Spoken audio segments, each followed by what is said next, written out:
Welcome back to WebAPI tutorials. I am Venkat. In this video, let's remove the in-memory repository and let's use entity framework.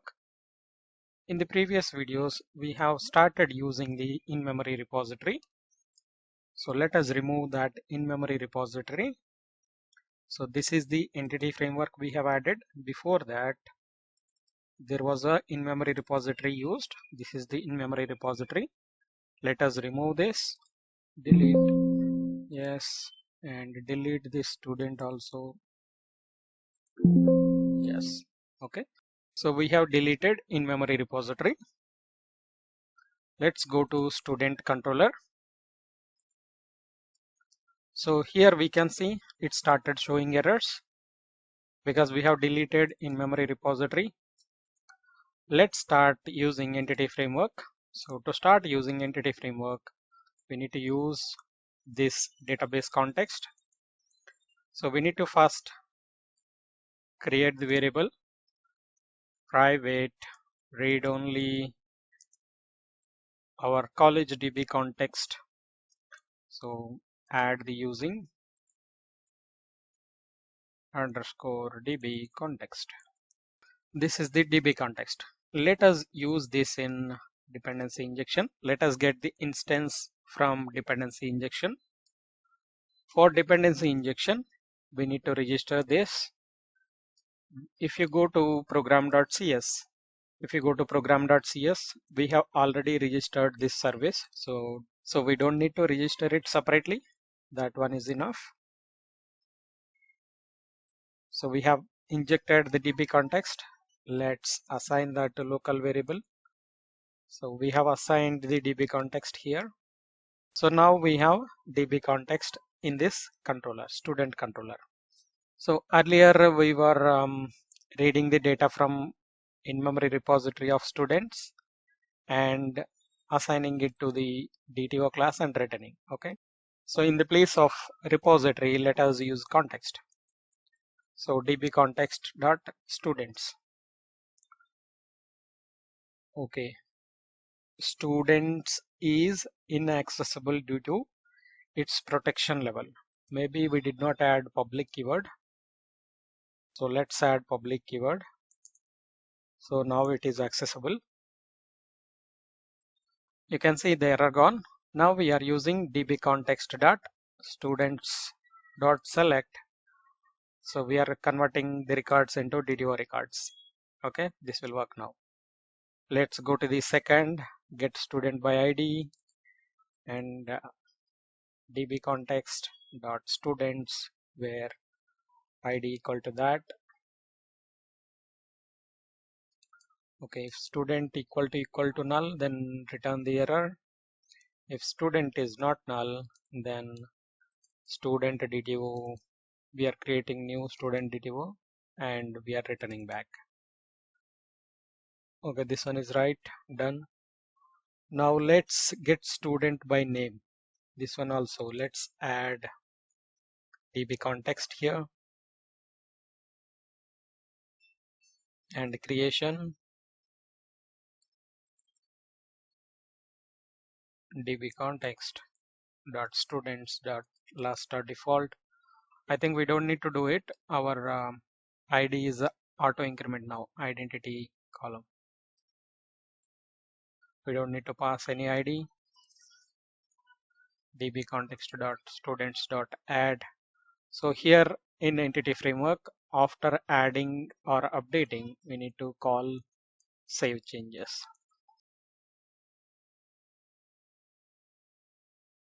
So we have saved the changes.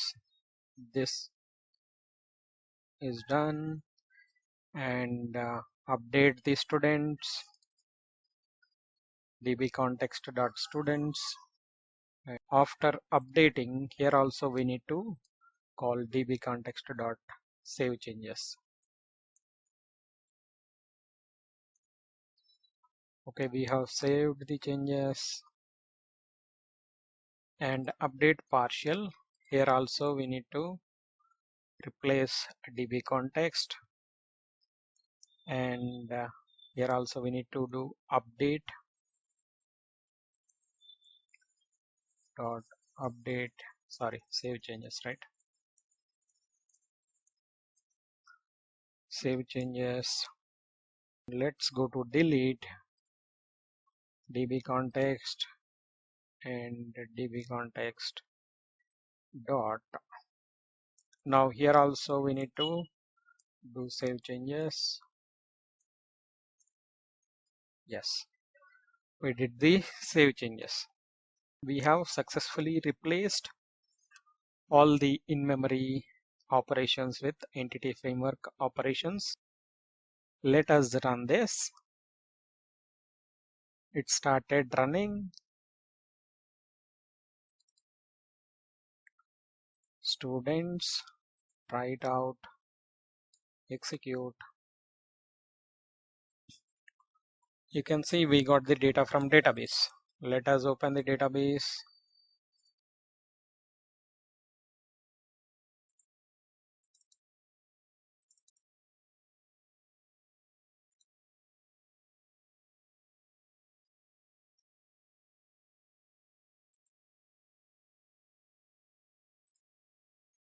Here you can see we have 2 records total, Venkat and Nehant. We are getting those records here. Okay, students.getAll is working. Let's get a student by ID. Try it out. I want to read a student by ID 1. You can see student with ID 1. We got student with ID 1. Let's minimize this. Let's get student by name.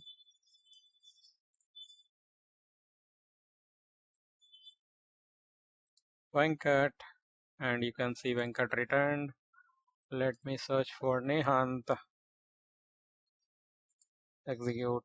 Nehant returned. Okay, student by name also working.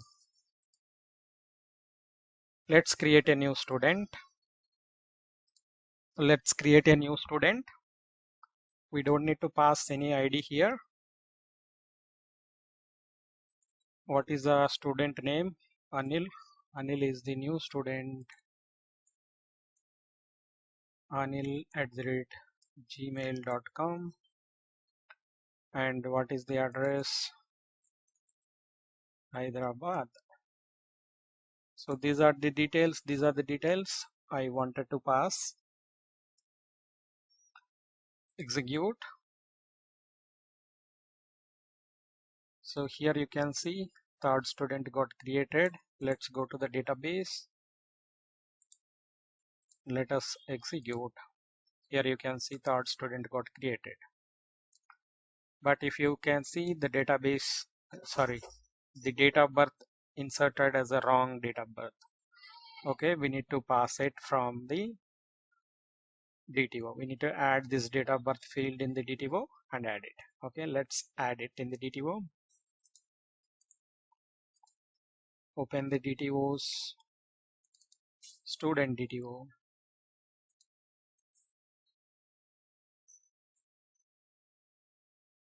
These are the fields we are using. Let me copy this field. Let me paste it here. Sorry, here. Okay, now we can see date of birth also in the DTOs. Let me restart it. Let me try it out. We can see we are seeing the date of birth also. 1, 2, 3. So we are getting the wrong date of birth. So we have correct date of birth here, but we are not seeing that here. That is because we are not fetching that. Date of birth equal to s dot date of birth. So now we will get it.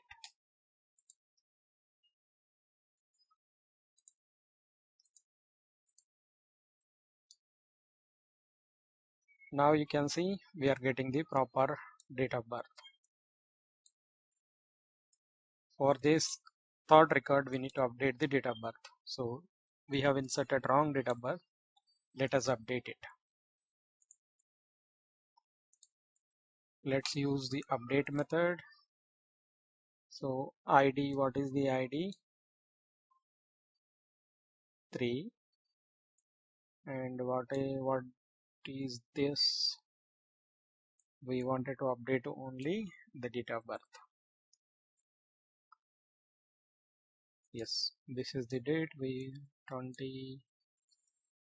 Okay, that's the date of birth we wanted to execute. The email field is required. For update, it is saying email field is required. So in the model, we have marked it as mandatory. Okay, let's get the data first. This is the right data.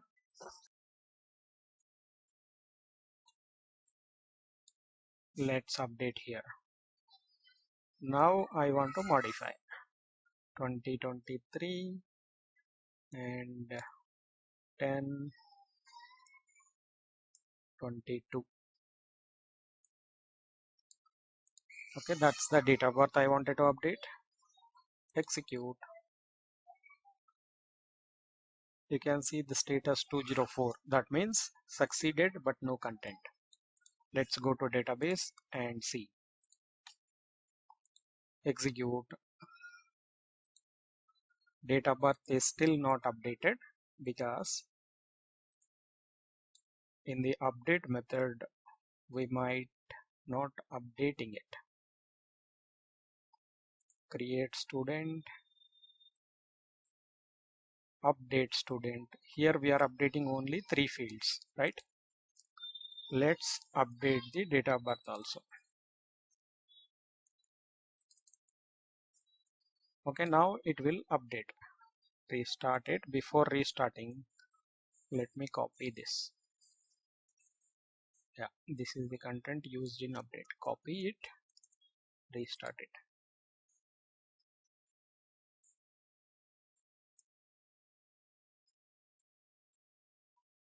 Update, Control V, execute. 204, it is updated. Let's go to database and refresh. We can see the new date got added. Okay, update method is working now. Let us see the delete. So we will see the update partial in the next video. Let us see the delete. Let me delete third record. Execute.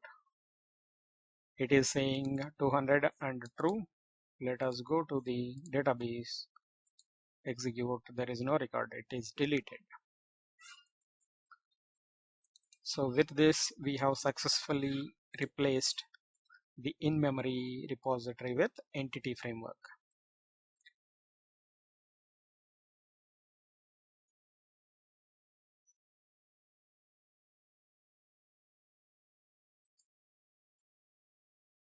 For more videos like this, please like, share, and subscribe. Please ask any questions in the comment box. Thank you.